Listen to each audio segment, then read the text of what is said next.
Okay, back with another PS5 troll video. So, today, big news broke as the PS5 event Future of Gaming, as you see here, is set to go live tomorrow at 1 p.m. A big major news broke, which was that Amazon UK put up a dummy placeholder listing of the PS5 that may show the PS5 price. And the bad news for PS fanboys just keeps getting worse, because that leaked price was 599 euros. Now, if you don't know, euros always translate into dollars in pricing, basically, even though they're worth more, because Europe has to pay more because free healthcare. So 599 euros is really like $760, I think somebody said. But it always translates. Like if something is 599 euros as far as consumer electronics, like if a tablet's 199 euros, that means, generally speaking, it's $199 in the United States. So 599 euros for PS5 basically implies heavily that it's going to be $599 in the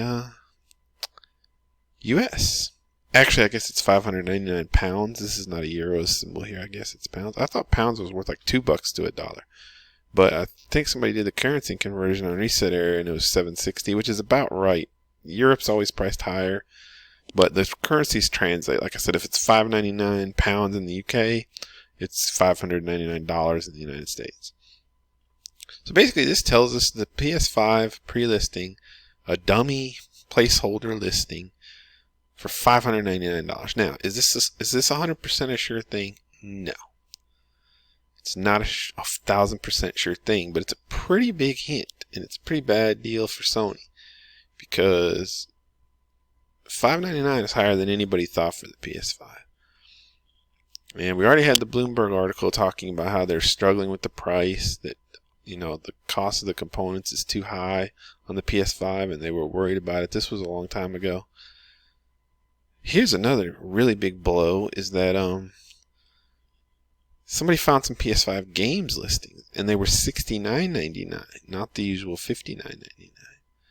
Now, to be 100% honest, I don't think this is a bad thing. I've been saying for a long time that we're due for a price increase. I mean, I'm old. I remember in like 1992, I remember going into a Walmart and getting a Final Fantasy game. It was either 2 or 3, but it was a cartridge. It was a huge game. I was so excited for it.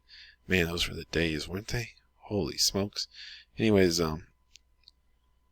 so I went and got that game, and it was like $72 after tax, and that was probably like on a sale or something. 70, and I remember just walking out of the store shaking my head. Just like, wow, $72. That's crazy. That's too much, And here we are, like literally 30 years later almost, and we have,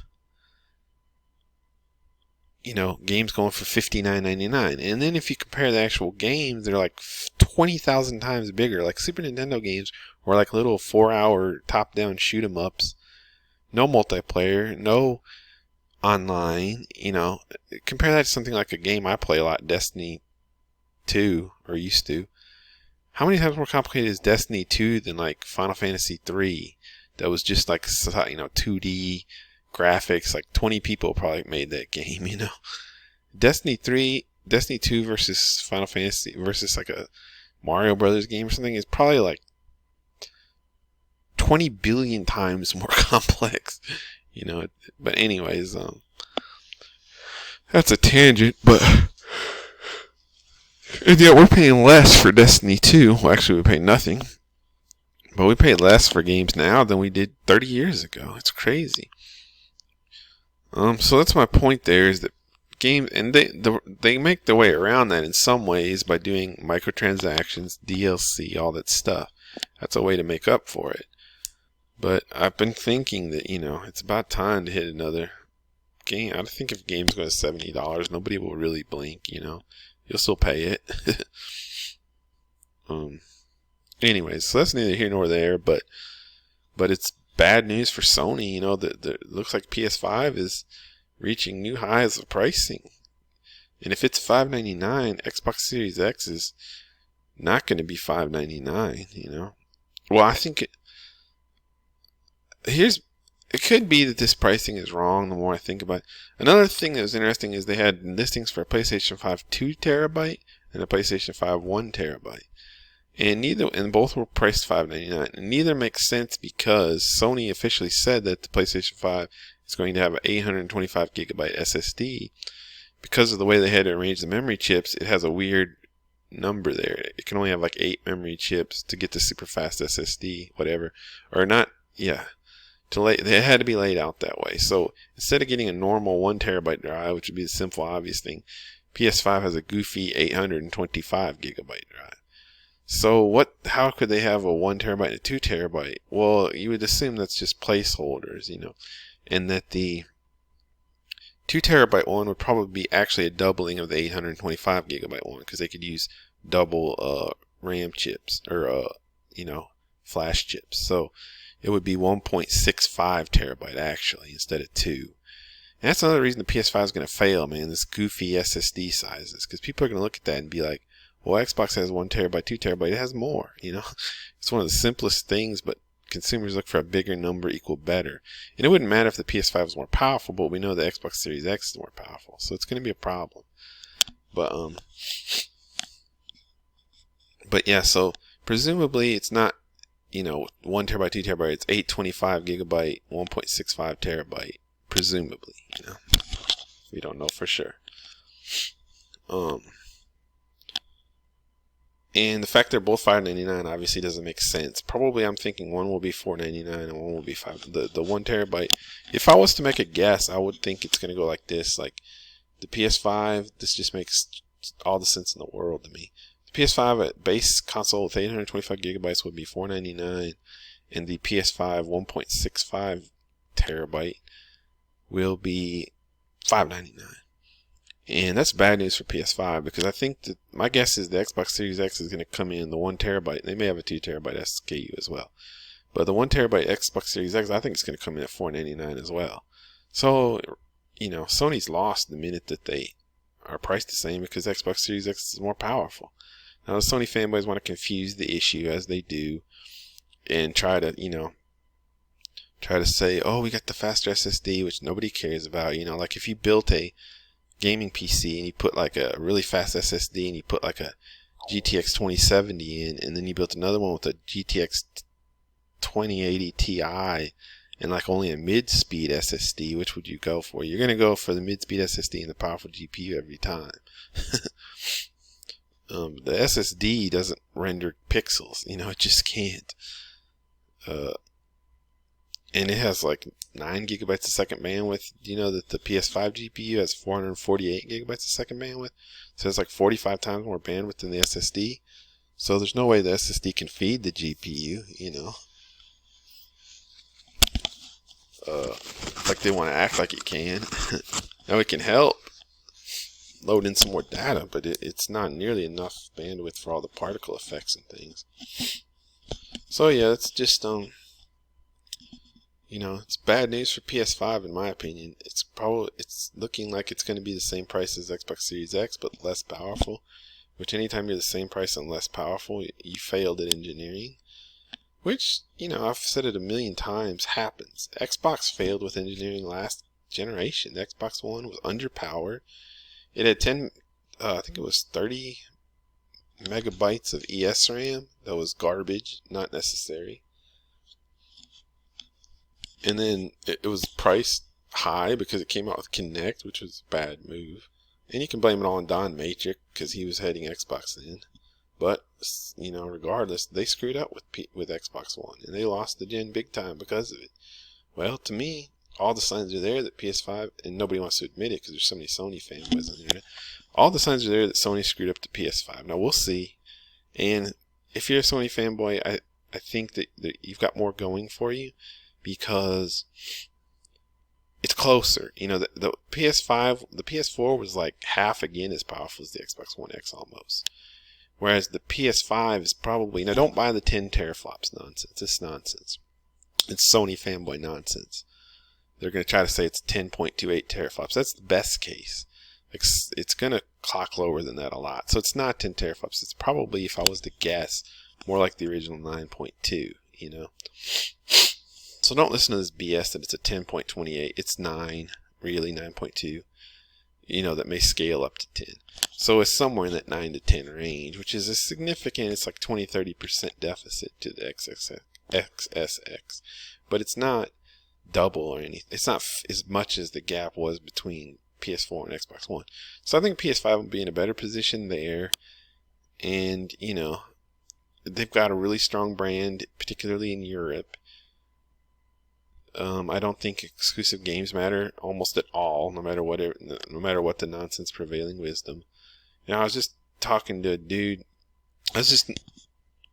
Somebody was talking about, oh, it comes down to the games, and I went and looked at the NPD top 20 selling games last year, 2019. You can Google that. Just Google that phrase, NPD top 20 selling 2019 or something. You'll find it. It's a VentureBeat article. You know how many Sony exclusives were in the top 20? I mean, they get all the hype, maybe like 10, you think? 10, right? They probably have number one exclusive. I mean, the number one seller, number two seller, right? I mean, with all the internet hype, right? I mean, all you hear about is these PlayStation exclusives, right? So they should be like number one selling, number two selling, and then maybe number three would be Call of Duty. No. The only PlayStation exclusive, there was one PlayStation exclusive in the top 20 NPD selling games of 2019. One. And you know where it was? Number 19. It was Days Gone at number 19. And I've gone through this point a million times, but, and you know, in like the top 10 were like Call of Duty, Madden NFL 20, NBA 2K20. The same games that are always there. Mario Kart, Super Smash Brothers, Kingdom Hearts 3, Mortal Kombat 11. I'm remembering because I just looked at the list. What were some of the other ones? Mortal Kombat. Oh, The Division 2 was up there in the top 10. So you see what I mean? I mean, the Sony games are not the best selling, and even on PS4, NPD even breaks out by platform. Like they'll put like top 10 best selling games on Xbox One, top 10 best selling games on PlayStation 4. Even on PlayStation 4, PlayStation exclusives aren't the best selling. Number one on PlayStation 4 is Call of Duty. Number two is like NBA 2K. You know, and the Sony exclusives rank a little higher on PlayStation 4. Like instead of number 19, Days Gone is probably like number 10 on PS4. And granted, Days Gone's not that big of a game. A year when they have like a Spider-Man game, Sony will be higher. You know, it'll be like number 10 or number 8 in the top 20 instead of number 19. But still, you get the point. You know, by the hype, you think they're number 1, number 2, number 3. No, they're like 10th, 20th. And Microsoft gets some exclusives in the top 10 sometimes too when they have a Halo year. You know, when they have like Halo 5, it'll make the top 10 of the year at like number 8. When they have Halo Infinite coming up, I bet you it'll make the top 10 of the year, you know. And the only time Sony makes the top 10 is if they have like a Spider-Man game, you know. So anyways, I'm just pointing it out. Yeah, so this is bad news for Sony for sure. And it kind of gives me a lot of ideas of the next gen price. It looks like they are going to possibly reach up to $599. And I think the weird SSD layout of the PS5 is really going to hurt it because 825 gigabytes is just not enough. I mean, Call of Duty alone is around 200 gigabytes now.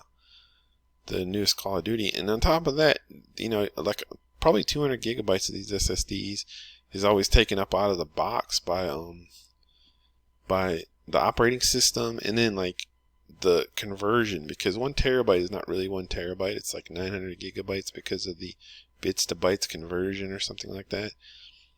So out of the box in the PS5 SSD, I don't know, you're probably going to have like 600 gigabytes of free space, best case scenario. And you've got some games hitting 200 gigabytes now. I mean, granted, most games are probably more like 100. Some of them are even 60, 50. And you can get small games like Streets of Rage 4 that are like 10 gigabytes. But, you know, man, you're squeezed for space. And 1 terabyte is at least a little better, you know.